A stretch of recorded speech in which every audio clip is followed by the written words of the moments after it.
ఈరోజు episode highlight ఏంటో చెప్పండి. చాలా హైలైట్స్ ఉన్నాయి. Like Ritu super maths queen Ritu. Okay, actually చెప్పాలంటే మా బొడ్డోడు ఇంకా బాగా చెప్తాడు మ్యాథ్స్. బట్ రితు గారు మాట్లాడతాం అంత రచ్చ చేసి ఇవి కాదు హైలైట్. ఎపిసోడ్ ఎండింగ్లోని తనూజ గారు వాష్రూమ్ దగ్గర. ఇప్పుడు నాకు ఎక్కడ బాధ అనిపిస్తుంది అంటే, వీళ్ళందరూ మీరేదో వదిలేసారు, కలిసి ఆడే అదే కదా చేసింది. మీరు మళ్ళీ ఆడియన్స్కి చెప్తున్నారా, కొత్తగా ఇంజెక్ట్ చేస్తున్నారా? కలిసే కదా ఆడారు. దీనికి వెంటనే ఇంటలెక్చువల్ వస్తారు, ఇంటలెక్చువల్ పియర్స్ ఇలా వస్తారు పక్కకి. ఒరే నీకు గేమ్ అర్థమైందా? ముందు అటాకింగ్ మోడ్ స్టార్ట్ చేసింది డిమాండ్ పవనే, అప్పుడు వాళ్ళు ఏం చేస్తారు? టాస్క్ ఏంది బామర్ది? టాస్క్ ఏంటి? పువ్వులు నువ్వు ఎక్కువ పెట్టుకోవాలి, అలాగే వాళ్ళు పెట్టనివ్వకుండా చూడాలని చెప్పాడు బిగ్ బాస్. అప్పుడు అటాకింగ్ మోడ్ కాకుండా డిఫెన్సివ్ మోడ్లో వెళ్తారా? For example demand Pawan attacking మోడ్లో వెళ్ళలేదు అనుకుందాం, అప్పుడు వీళ్ళిద్దరూ అగేన్స్ట్కి వెళ్తారా? ఎలాగైనా వాళ్ళు కలిసి ఆడతారు. ఇదంతా ఎదవ సొల్లు. అక్కడ క్లియర్గా 2 versus 1 కనబడుతుంది కదా. సో మనం మాట్లాడదాం. అక్కడ తనూజ గెలిచిందా? తనూజని బర్నీ గెలిపించాడా? తనూజ బారని కలిపి డిమాండ్ పవన్ ఓడించాడా? కళ్యాణ్ పడాలా సంచాలక్గా కరెక్ట్గా డెసిషన్ తీసుకున్నాడా లేదా? ఇవన్నీ మాట్లాడదాం. అండ్ తనూజ ఉమెన్ కార్డ్ తీసుకొచ్చిందా? ఇవన్నీ మాట్లాడదాం.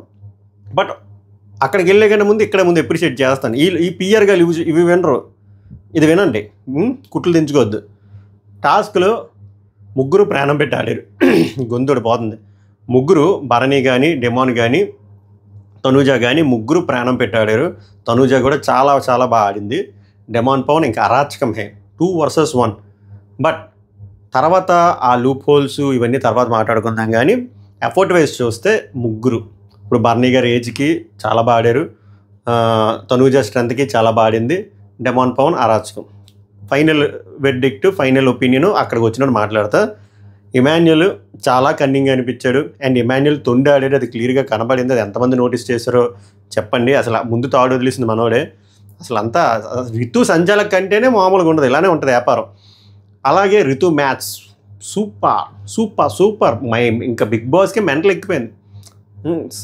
ఐఐటి టాపర్ ఆమె. ఏం చెప్తాం, దీనికోసమే రక్తం చిందించారు, గట్టిగా రక్తం చిందించారు. సో ఓవరాల్గా మంచి ఎపిసోడ్. మాట్లాడదాం. చాలా చాలా డిస్కషన్ పాయింట్స్ ఉన్నాయి అండ్ డిఫరెంట్ వ్యూ పాయింట్స్ కూడా ఏర్పడే గేము. ఎలా అంటే ఫర్ ఎగ్జాంపుల్ ఈ లాస్ట్ టాస్క్ చూడండి. లాస్ట్ టాస్క్లో డెమాన్కి ఇంద్ర టార్గెట్ చేశారని ఒకరికి వ్యూ పాయింట్ వస్తుంది. ఇంకొకరికి ఎలా అంటే తీరా తనూజ కష్టపడి ఆడింది, అది కనబడలేదు, చాలా బాగా ఆడింది అనిపిస్తుంది. ఇలా రకరకాలు ఉంటుంది. అలాగే ఇమాన్యుల్ సంజన గేమ్ కూడా డిఫరెంట్ వ్యూ పాయింట్స్ వస్తాయి. ఆ మ్యాథ్స్ గేమ్ అయితే యునానిమస్. అది ఇమాన్యుల్ కొట్టుకొని వెళ్ళిపోయాడు. దానికన్నా ముందు కొన్ని డిస్కషన్లు జరిగాయి కదా, అవన్నీ మాట్లాడుకుందాం. షార్ట్ అండ్ స్వీట్గా ఉంటుంది. సో వీడియో చూసే ముందు లైక్ చేసి చూడండి.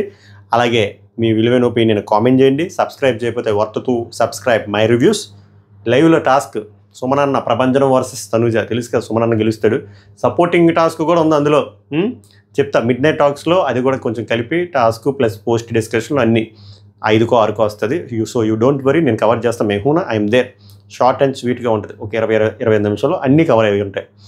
ముందు ఎపిసోడ్ రివ్యూకి కన్ఫై అయ్యి వెళ్ళిపోదాం. మొదలు పెడదాం. ఇంకా మొదలు పెడదామా? మొదలు పెట్టేద్దాం. ఏది రాసినవి ఇంపార్టెంట్ పాయింట్స్ రాసి కంగారు పడద్దు. No running commentary. Bharani Suman Shetty ticket to finale గురించి కసరత్తుల మాట. వామప్లు. Bharani warmup okay, Suman Shetty warmup ఏముంది అక్కడ? అక్కడ సుమన్ శెట్టి టాస్క్ అంటేనే బాత్రూమ్కి వెళ్ళిపోతున్నాడు. అక్కడ భరణి ఒక మాట చెప్తాడు, ఇమాన్యుల్ కళ్యాణ్ ఆల్రెడీ కలిసిపోయారు, వాళ్ళు మళ్ళీ టార్గెట్ చేస్తారు ఇదని చెప్పి వాళ్ళు ఒక పర్సెప్షన్లో ఉన్నారు. సో మళ్ళీ తొక్కేస్తారంటే ఓకే. భరణి కన్సర్న్ నాకు అర్థమైంది. ప్రభంజనం కన్సర్న్ ఏం లేదు అక్కడ. No stress, no strain, care free. తర్వాత ఇది తనూజ ఇది గుడ్ స్ట్రాటజీ కూడా నేను చెప్తాను. ఇది రాంగ్ స్ట్రాటజీ అన్నా. తనూజ ఎప్పుడైనా రాంగ్గా ప్రవర్తించింది ఆర్ రాంగ్ చేసింది అనిపించింది అనుకోండి, తన కాన్సెప్ట్ ఏంటంటే తన గేమ్ ప్లాన్ ఫస్ట్ నుంచి అవతల వాళ్ళనితో మళ్ళీ మంచి చేసుకొని తన టీంలోకి తెచ్చేసుకోవాలి. సో నిన్న తనకి చాలా బలంగా అర్థమైంది. తను ట్రిప్ అయింది, మాటలు వదిలేసింది, కొంచెం అగ్రెసివ్ అయ్యింది, ఓవర్బోర్డ్ అయిందని. అందుకనే నేను మిడ్ నైట్లో అన్నిసార్లు పీక్కుంది. ఇప్పుడు కూడా వచ్చేసరికి నీది కూడా మిస్టేక్ ఉంది అన్నట్టు చెప్తూ ఐఎమ్ సారీ చెప్పింది. చూసారా, అదొక ఆర్ట్. అది ప్లేయర్స్కి మాత్రమే వస్తుంది. నేను రాంగ్ అనట్లేదు, అది మంచి స్ట్రాటజీ.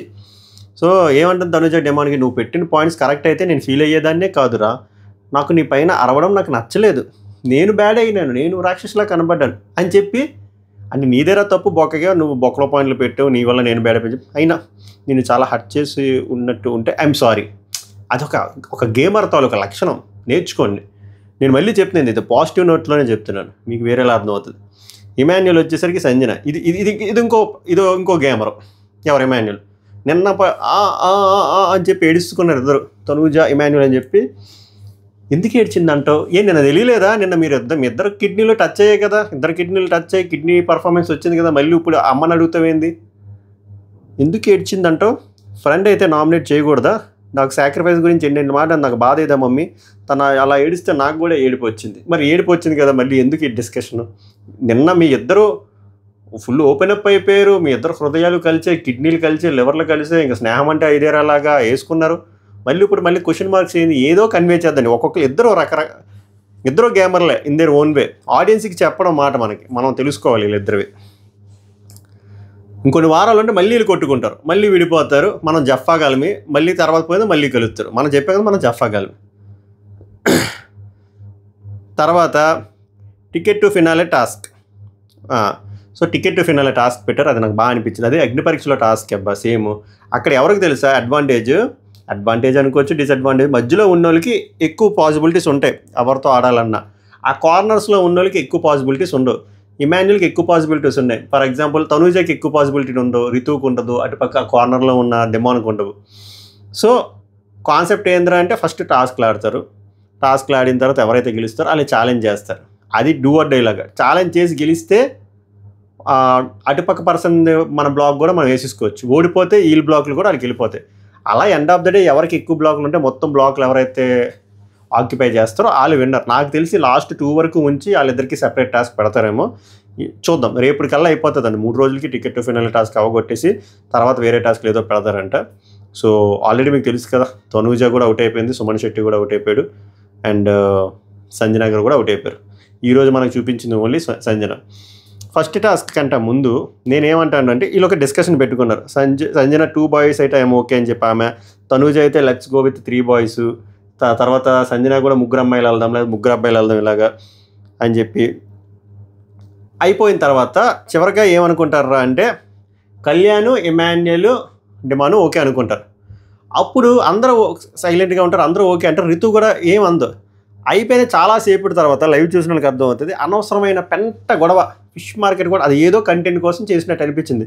అది కూడా ఇరిటేషన్, అసలు పర్పస్లెస్ గొడవలు అనిపించింది. నేను ఆల్తా అని చెప్పి అనవసరంగా తనూజతో గొడవ. అక్కడ తనూజతో నాకు ఏమీ రాంగ్ అనిపించలే. నేను నువ్వు ఆడొద్దని చెప్పలేదు, అట్లీస్ట్ నీకు అర్థం కాలేదు, నీకు టైం కావాలనే విషయం అక్కడ చెప్పుంటే మేము అక్కడ మాకు ఒక క్లారిటీ ఉందని కదా. అక్కడ నువ్వేమనుకుంటూ వచ్చి ఇక్కడికి వచ్చి టైం కావాలంటే అది నాన్ సింక్లా ఉంది కదా అని చెప్పి అమ్మాయి చెప్పింది, కళ్యాణ్ చెప్పాడు, అందరూ చెప్పాడు. బట్ ఆ అమ్మాయి మూర్ఖంగా మాట్లాడుతూనే ఉంది. ఎంత త్వరగా అస్సాం ట్రైన్ ఎక్కి వెళ్ళిపోదాం అన్నట్టు ఉంది నిజంగా. తర్వాత సంజన గారు ఎందుకు సడన్ ఫ్రెండ్షిప్ రితుతో అయిపోయిందో తెలియదు, మొన్న అయిన గొడవ వల్ల తెలియదు, నాకు అది ఆర్గానిక్గా కనిపించట్లేదు, అలా డిఫాల్ట్ సపోర్ట్ చేసుకుంటూనే వస్తున్నారు. తర్వాత తిరిగి దేమోన్ దగ్గరికి వచ్చారు, నువ్వు ఇస్తావా అని చెప్పి. మనోడిని మళ్ళీ ఇస్తావా అంటే మళ్ళీ గివప్ ఇచ్చేసావంటారా అని చెప్పి ఆ కండిషన్ బేసిస్ మీద కూడా తనూజ నిన్న అలా ఏమన్నా ఇస్తావా అంటే అన్నీ ఎత్తాడు. ఇచ్చిన తర్వాత ఏమవుద్ది, ఎత్తేసింది. 13/13 హౌ మచ్ 3 అట్లా ఉంటుంది మ్యాథ్స్. సో అక్కడ కాన్సెప్ట్ కనుక్కొని చూద్దామంటే నాకు నిజంగా రితుని కాసేపు పక్కన పెడితే కళ్యాణ్ కూడా అంత గొప్పగా మారలే. అఫ్కోర్స్ అక్కడ ఉన్న వాళ్ళకి చిన్న స్ట్రెస్ ఉంటుంది, టెన్షన్ ఉంటుంది, అయినా కూడా కొంచెం. ఇప్పుడు ఇమాన్యుల్ చూడండి ఎంత ఫాస్ట్గా వెళ్ళాడు. ఇప్పుడు నేను కళ్యాణ్ దగ్గర ఎక్స్పెక్ట్ చేశా, ఇమాన్యుల్ బాగా ఆడాడు, 6 కొట్టాడు, కళ్యాణ్ 4 కొట్టాడు. ఓకే, కొంచెం నేను డిసప్పాయింట్ అయ్యాను యాక్చువల్లీ, నేను ఎక్కువ ఎక్స్పెక్టేషన్ పెట్టుకున్నాను. రితు అయితే బార్బేరియస్, అక్కడ ఆమెకు బేసిక్స్ కూడా రావట్లే. నేను తక్కువ చేసి మాట్లాడాను కానీ అసలు బెబ్బే. ఇంకా బిగ్ బాస్ కూడా ఇంకా 20/20 అంతా 40 అన్నది వండర్ఫుల్. సభకు నమస్కారం, ధన్యవాదం చెప్పారు, ఆల్ ద బెస్ట్ అని చెప్పి. సో ఆ టాస్క్ యునానిమస్గా ఇమాన్యుల్ గెలిచాడు. యాక్చువల్గా ఆ టాస్క్ డిమాండ్ పవర్ ఉండుంటే ఎలా ఉందనో, ఈ అక్క వచ్చి గోల్ దొబ్బింది కానీ వేరేగా ఉందనేమో, టైట్ అవుతుందేమో అనిపించింది. తర్వాత సుమన్ శెట్టి స్ట్రాటజీ గురించి ఇమాన్యుల్ చెప్తాడు. సుమన్ శెట్టి టాస్క్లో కూడా సైలెంట్గా గూట్లో దూరిపోతాడు, భయం అని చెప్పి. నిజమే, అలానే ఉన్నాడు. ఎంత భయమో అసలు, ఎందుకు వచ్చాడు అన్నీ ఆ బిగ్ బాస్కి. రెండో టాస్క్ ఆ రెండో టాస్క్లో నాకు నిజంగా చెప్తున్నాను, నేను ఆనెస్ట్గా చెప్తా, మీరు వినండి. నాకు కన్నింగ్గానే అనిపించాడు. ఇమాన్యుల్ ఏమీ వాళ్ళ అమ్మ కోసం ఆడలేదు, సొల్లు అదంతా. ఇమాన్యుల్ విన్ను కోసమే ఆడాడు. ఇమాన్యుల్ సెలెక్ట్ చేసుకోవాలంటే అక్కడ రితుని సెలెక్ట్ చేసుకోవచ్చు, తనుజని సెలెక్ట్ చేసుకోవచ్చు, కానీ అది రిస్క్ అని చెప్పి సంజనాని సెలెక్ట్ చేసుకున్నాడు. సంజనాని సెలెక్ట్ చేసుకుని మోస్ట్లీ గెలిచేస్తాడని మనోడికి నమ్మకం ఉంది. కానీ మనోడు ఏం చెప్తున్నాడు, అమ్మ నేను వాళ్ళతో ఆడి ఓడిపోతే నేను తట్టుకోలేను, నీతో ఆడి ఓడిపోతే ఇది అసలు అవ్వదు, అసలు నీతో ఆడి ఓడిపోతే నీకైనా నా మొత్తం రాజ్యం వస్తుంది కదంటే బొక్కల రాజ్యం ఎప్పుడైనా పాసిబిలిటీ ఎలా చూడాలి, ఎక్కువ సేవ్ ఎలా ఉండాలని చూడాలి. ఇప్పుడు నువ్వు మీ అమ్మని సెలెక్టే చేయలేదనుకో, మీ అమ్మ రిస్క్ ఫ్రీ, హ్యాపీగా మీ అమ్మ మీ ఆట తర్వాత ఎప్పుడైనా ఆడుకోవచ్చు. ఈ ఆట కాన్సెప్ట్ అదే కదా, ఖచ్చితంగా అన్ని టాస్కులు గెలాలని లేదు కదా. అలాంటిది నువ్వు మీ అమ్మని రిస్క్లో తెచ్చుకున్నావు ఎందుకు, నువ్వు విన్ అవ్వడం కోసం. ఫర్ ఎగ్జాంపుల్ నువ్వు రితుతో ఆడేవబ్బా, అప్పుడు ఏం సిచ్యువేషన్లో ఉంటాయి చెప్పండి పాసిబిలిటీలు. అయితే నువ్వు గెలిస్తే ఋతురాజుని దొబ్బేస్తావు, హ్యాపీ. ఓడిపోయావనుకో ఋతుని దొబ్బేస్తావు, అయినా మీ అమ్మ ఉంటుంది కదా. ఇక్కడ నువ్వు ఇలా చేయడం వల్ల మీ అమ్మ పోవడానికే ఎక్కువ పాసిబిలిటీ ఉంది కదా, డ్యామేజ్ ఎక్కువ ఉంది కదా. డ్యామేజ్ ఎక్కువ ఉందా లేదా? ఇప్పుడు నువ్వు మీ అమ్మని తీసుకోవడం వల్ల ఏమవుతుంది, ఇద్దరు ఒకరు పోతారు. అదే నువ్వు వేరే వాళ్ళతో ఆడితే నీకు నువ్వు ఉండొచ్చు, మీ అమ్మ ఉండొచ్చు, పాసిబిలిటీ కూడా ఉంది, అంతే కదా. ఫర్ ఎగ్జాంపుల్ నువ్వు ఋతుతో ఆడావనుకో, సో మీ అమ్మ సేఫ్, నువ్వు ఋతుతో గెలిస్తే నువ్వు కూడా సేఫ్. ఇక్కడ 2 సేఫ్లు ఉన్నాయి. అదే నువ్వు మీ అమ్మతో ఆడితే కన్ఫర్మ్ కూడా చేస్తాడు. సో ఇది ఎక్కడ దిక్కుమల లాజిక్, మీకు అర్థమైందా లాజిక్? సొల్లులా మీకు ఇక్కడ వరకు చూస్తే అర్థమవుతుంది. వెరీ వరస్ట్ లాజిక్ అది. ఇమాన్యుల్ కూడా తెలుసు, సంజనాకి కూడా తెలుసు, అందుకే బాధపడ్డది. రాంగ్ పర్సన్ సెలెక్ట్ చేసుకున్న రిలేషన్లో అని ఈయన్ని నమ్మి రాంగ్గా సెలెక్ట్ చేసుకుని వీడు ప్రతిసారి పొడుస్తున్నాడని చెప్పి. ఆమె ఓడిపోయినందుకు కాదు, ఆమె సెలెక్ట్ చేసుకున్నప్పటి నుంచి ఆమె మైండ్లో తిరుగుతుంది, ఎందుకురా ఎందుకంటే ఆ టాస్క్ ఓడిపోతే out of ticket to final. అలాంటప్పుడు వాళ్ళ అమ్మని రిస్క్లో ఎలా పెడతాడు? Very cunning. నెక్స్ట్ ఆ టాస్క్ చూసారా, ఆ టాస్క్లో ఇమాన్యుల్ బాగా ఆడాడు, సంజన సూపర్గా ఆడింది. ఇంకా చెప్పాను కదా సంచాలక్గా ఋతు బార్బేరియస్. అక్కడ ఆ సీసా దాంట్లో బాల్ ఓకే ఇమాన్యుల్ ఎక్కువ వేశాడు, కానీ వీళ్ళు ఫైనల్ జడ్జిమెంట్ ఏంది, తాడు వదిలేయొద్దు అన్నారు.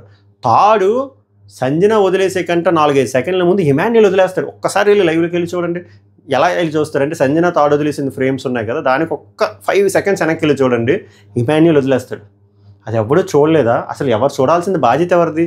ఋతు ఎందుకు చూడలేదు? ఋతు చూసుంటే ఇమాన్యుల్ అవుట్ కదా, ఇప్పుడు సంజన విన్ కదా, అప్పుడు ఆట ఏ లెక్కలో ఉందను మొత్తం మారిపోయింది.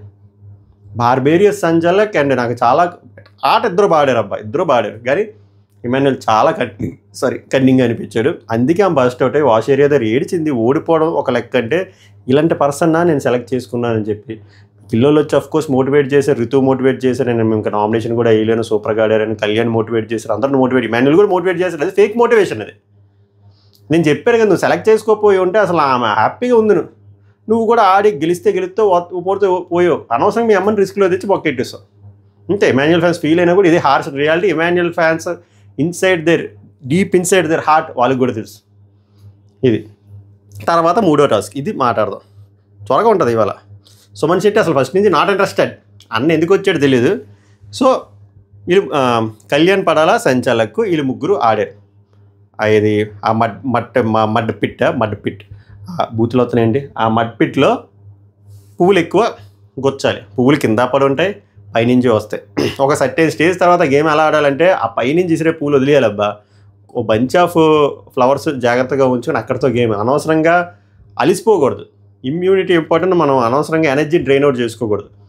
సో బేసిక్గా ఆ టాస్క్ కాన్సెప్టే నువ్వు ఎక్కువ పువ్వులు పెడుతూ పాటు పక్కవాడిది పెట్టకూడదు. సో ఆబ్వియస్గా నువ్వు ఎవడో ఒకటి అటాకింగ్ మోడ్లోకి వెళ్ళాలి. అది డిమాండ్ పవన్ ఇనిషియేట్ చేశాడు తప్ప డిమాండ్ పవన్ ఏమి రూల్స్కి విరుద్ధంగా ఇనిషియేట్ చేయలేదు. చేశారు, సరే మీరు తోసారు, తర్వాత ఏ యాంగిల్లో అయినా ఏ కేసులో అయినా అట్లీస్ట్ తనూజ అయినా కొంచెం స్టార్టింగ్ భరణి గారిని టచ్ చేసింది, కానీ భరణి యాడైనా తనూజని టచ్ చేశాడా స్వామి? మినిమం చేశాడా? మరి అది సపోర్టింగ్ కాక ఎలా అవుతుంది అంటే, భరణి ఎలారా అంటే తనూజకి సపోర్ట్ చేస్తే నేను నామినేషన్లో ఉన్నాను కదా, కాస్త ఓట్లు పడతాయి ఆడుతున్నట్టు అనిపించింది. ఓవరాల్గా ఆట పాయింట్ ఆఫ్ వ్యూలో చూస్తే ముగ్గురు ప్రాణం పెట్టాడారు. నేను ఎవరి ఆట తీరుని దాన్ని నేను తక్కువ చేసి మాట్లాడట్లేదు, ముగ్గురు చాలా బాగా ఆడారు. కానీ అక్కడ ఎలా అయిందిరా అంటే 2 versus 1 అయింది. ఇప్పుడు డిమాండ్ పవన్ ప్రాబ్లం ఏంటి, గట్టిగా ఫిజికల్ అవుదాము అంటే అక్కడ అమ్మాయి అయిపోయింది, ఉమెన్ కార్డు వచ్చేస్తుంది. ఫిజికల్ అవ్వకపోతే ఇలా ఓడిపోతారు. ఇలాంటి టాస్క్లు ఏం చేయాలి? అందుకే మంచి మాట చెప్పాడు అయిపోయిన తర్వాత, గ్రూప్ టాస్క్లో విన్ను లూజు పట్టించుకోకూడదు, ఇంటెంట్ ఇంపార్టెంట్. ఇది ఓడిపోయినా కూడా పర్లేదు కదా, తర్వాత మస్ట్ విన్ టాస్క్లు ఉంటాయి కదా, అప్పుడు దోలు తీర్చేస్తానని చెప్పి బాగుంది. ఇలాంటి టాస్కులు అదే చూస్తారు. కానీ అక్కడ నచ్చలేంది ప్రతిదానికి ఆమెకి ఏదో ఒక ఏమంటారబ్బా, ఇన్సెక్యూరిటీస్ కాదు, జలసీ. రితు డెమాన్కి చెప్తే ఈమె జలసీ ఏందో నాకు అర్థం కావట్లే. అసలు ఎందుకు అసలు రితు ఏమైనా అందా తనూజని ఏమైనా పోక్ చేసిందా? రితువే కదా చెప్పుకుంటాను డెమాన్కి. అలా అయితే తనూజ ఎన్నిసార్లు సంచాలక అంటే వేరే వాళ్ళు ఆట ఆడినప్పుడు మాట్లాడలేదు, సుమ్ము ఇలా పెట్టు సుమ్ము అలా పెట్టు సుమ్ము ఇలా చేయి సుమ్ము అని చెప్పి మాట్లాడలేదా? వేరే వాళ్ళ నామినేషన్స్లో కూడా మధ్యలో వస్తుంది కదా. అలాంటిది ఆ అమ్మాయి రితు మాట్లాడితే అక్కడ చాలా చాలా జలసీగా ఫీల్ అయింది అనిపించింది. తోస్తావు ఎందుకురా, వాట్ ఈస్ ద యూజ్ అంటే నాకు అర్థం కావట్లేదు. ఆటలేంది అక్క, నువ్వు పెట్టుకో అక్క, నేను చూసుకుంటాను, నువ్వు పెట్టుకో, నువ్వును మీ నాన్న పెట్టుకోండి, నేను ఇలా చేతులు కట్టుకొని ఉంటాను అని చెప్తారేంది? కాన్సెప్ట్ ఏంటి? నీ పువ్వులు పెట్టుకుంటూ పక్కవాడి పువ్వులు కూడా తీయడమే కదా. చూసినా బాధే, టచ్ చేసినా బాధే, ఏం చేసినా బాధే. ఏంద్రా నీ బాధ ఏంద్రా అంటే, ఇప్పుడు డెమన్ పని చెప్పింది కరెక్ట్గా, నేను తోస్తే అక్కడికి ఎగిరిపోతాను. అదేమో యారగెంట్గా కాదు, నిజంగా డెమన్ పవన్ తోస్తే ఎక్కడికి వెళ్తుంది తనుజ? డెమాన్ పవన్ ఇద్దరు అబ్బాయిలు, ఎవరు ఇమాన్యుల్ బర్నీలనే ఆపేసాడు అబ్బా. అలాంటిది భరణి తనుజ ఎంతసేపు ఆపాలంటే, కానీ ఓవర్ ఫిజికల్ అవుతుంది అని చెప్పి అయిపోయాడు. There is a difference between being physical and block చేశారు మెజారిటీ ఆఫ్ టైమ్స్. ఫిజికల్ ఎక్కువ అవ్వలేదు. ఫిజికల్ ఎక్కువ అయితే అసలు వాళ్ళిద్దరు అక్కడే ఉంటారు స్విమ్మింగ్ పూల్ దగ్గరే. ఎలా ఆపాడు ఇద్దరిని? ఇంకా ఆపొచ్చు, కానీ అమ్మాయి ఉందని ఆగిపోయాడు. ఇక్కడ ఏమైనా అయితే మళ్ళీ ఉమెన్ కార్డు వచ్చేస్తే ఆల్రెడీ ఒకటి రెడ్ కార్డు వరకు వెళ్ళింది రితుది, మొన్న గొంతు పేసుకోవడం వరకు వెళ్ళింది. ఇప్పుడు ఎలా ఉంటుందని డెమాన్ పనికి గట్టిగా ఆడదామని వద్దురాబాబు స్వామి, పోయింది ఆట, కానీ మళ్ళీ ఇంకో కార్డులు ఇస్తారు మన వల్ల కాదు, ఆధార్ కార్డు పాన్ కార్డులాగే ఈ రెడ్ కార్డులు ఇన్నొద్దురా స్వామి అని చెప్పి అయిపోయినట్టు అనిపించింది. ఓవరాల్గా ఏం చూస్తారంటే విన్నుతో పాటు ఎలా గెలిచారు, ఎవరి వల్ల గెలిచారు, ఒకవేళ ఓడిపోయినా ఎందుకు ఓడిపోయాడు అనేది కన్సిడరేషన్లోకి తీసుకుంటారు కూడా. బట్ ఓవరాల్గా నన్ను అడిగితే డెమాన్ పవన్కి అన్యాయమే జరిగింది. తనూజ కంటే నాకు భరణి ఆట తీరు ఎక్కువ నచ్చలేదు. తనూజ కంప్లైంట్స్ ఎప్పుడూనే ఉంటాయి, బట్ ఇండివిజువల్ పర్ఫార్మెన్స్ బేసిస్లో చూస్తే తనూజ కూడా చాలా బాగా ఆడింది. అండ్ సంజయ్ లగ్గా కళ్యాణ్ కరెక్ట్గా చేశాడో రాంగ్గా చేశాడో, కరెక్ట్గానే చేశాడు. యాక్చువల్గా ఆమె బంచ్ ఆఫ్ ఫ్లవర్స్ ఆల్రెడీ లోపల దూచేసింది. మీరు అబ్జర్వ్ చేయండి, నేను 3-4 సార్లు చూశాను, దూచేసింది. తెలుగుగా దూచి అలా ఉంచింది అంతే. ఇక్కడ బిగ్ బాస్ మాయ తనూజ విన్ అవ్వాలని ఫిక్స్ అయ్యాడు. ఎందుకంటే ఎండ బజర్ ఎవరి చేతిలో ఉంటుంది? బిగ్ బాస్ చేతిలో ఉంటుంది. ఆమెలా గుచ్చగానే మాయ బెజర్ కొట్టిస్తాడు, ఎందుకంటే బిగ్ బాస్ చేతిలో ఉంటుంది. అక్కడ తనూజ విన్ అవ్వాలనుకున్నాడు అంతే. నేను తనూజ విన్ని తక్కువ చేసి మాట్లాడలేదు. ఇలాంటి గేముల్లో ఈ స్టార్ట్ బజర్ ఎండ బజర్ గేముల్లో మొత్తం బిగ్ బాస్ చేతిలోనే ఉంటుంది, ఎవరిని విన్ చేద్దాం అంతే. అక్కడ గుచ్చిన దగ్గర ఓకే పటక్, కావాలంటే ఒక 5 నిమిషాలు కూడా ఆగవచ్చు. కానీ చెప్పాను కదా, బిగ్ బాస్ అక్కడ డెమాన్ పవన్ ఓడించాలని ఫిక్స్ అయ్యాడు, తనూజని విన్ చేయించాలని ఫిక్స్ అయ్యాడు, కాబట్టి అలా ఎండ బజర్ వచ్చింది. బట్ ఓవరాల్గా ఇండివిజువల్ పర్ఫార్మెన్స్ బేసిస్లో చూస్తే ముగ్గురు చాలా బాగా ఆడారు. బర్నీ ఏజ్కి బర్నీ బాగా ఆడాడు, తనూజ బాగా ఆడింది, డెమాన్ పవన్ అల్లాడించాడు. బట్ 2 vs 1 అయింది, అది నాకు నచ్చలేదు. సో ఓవరాల్గా మీకు ఏమనిపించిందో చెప్పండి. ఇంకో టాస్క్ ఇప్పుడు జరుగుతుంది, ఆ టాస్క్ అండ్ దాని తర్వాత పోస్ట్ డిస్కషన్లో మిడ్ నైట్ టాక్స్లో మాట్లాడదాం. అంతకుమించి మాట్లాడడానికి ఏం లేదు. ఓవరాల్గా నా వ్యూ పాయింట్స్ అయితే క్లియర్గా చెప్పేశాను. ఫౌల్ ఏమీ జరగలేదు, కానీ కరెక్ట్ వేలో అయితే జరగలేదు ఆట. ఇమాన్యుల్ అయితే తొండయింది. అక్కడ నా పాయింట్ ఆఫ్ వ్యూలో సంజన విన్నరు. అండ్ ఇమాన్యుల్ చాలా కన్నింగ్గా ఆలోచించి సంజనాని సెలెక్ట్ చేసుకున్నాడు. అండ్ ఫస్ట్ ఆ మ్యాథమెటిక్స్ టాక్స్ అంటారా, super Ritu, super IIT topper. అంత గోల్ దొబ్బే బదులు వదిలేసి ఉంటే ఏకంగా డెమాన్ పవన్ వస్తే వేరేలా ఉందని కదా, అక్కడ అంత హ్యూమిలేషన్ కూడా అయ్యేది కాదు కదా. ఏంది అదంతా సెల్ఫ్ గోల్స్ అంటారన్నమాట. సెల్ఫ్ గోల్ స్పెషలిస్ట్ రితులు అయింది. సో ఓవరాల్గా అంతకు మించి ఏమీ లేదు. ఇంకా సుమన్ శెట్టి గారు లీస్ట్ ఇంట్రెస్టెడ్గా ఉన్నారు. బట్ ప్రపంచం గెలిస్తే అర్ధరాత్రి రోజుంచే సూర్యుడు సుమన్ శెట్టి. సో సుమన్ శెట్టి గురించి నేను అర్ధరాత్రి గుసగుసలో మాట్లాడతాను. అంతవరకు ఈ వీడియోని ఆస్వాదించండి, లైక్ చేయండి, కామెంట్ చేయండి, షేర్ చేయండి, సబ్స్క్రైబ్ చేయండి. ఇన్స్టాగ్రామ్ పేజ్ ఫాలో అవ్వకపోతే ఫాలో అండి, మై రివ్యూస్ అఫీషియల్. 11,900 చిల్లర, ఇంకో 100 వస్తే 12,000. మళ్ళీ నెక్స్ట్ వీడియోలో కలుద్దాం మిడ్ నైట్ టాక్స్లో. లాగ్ వద్దు. సభకు నమస్కారం, ధన్యవాద్ హే.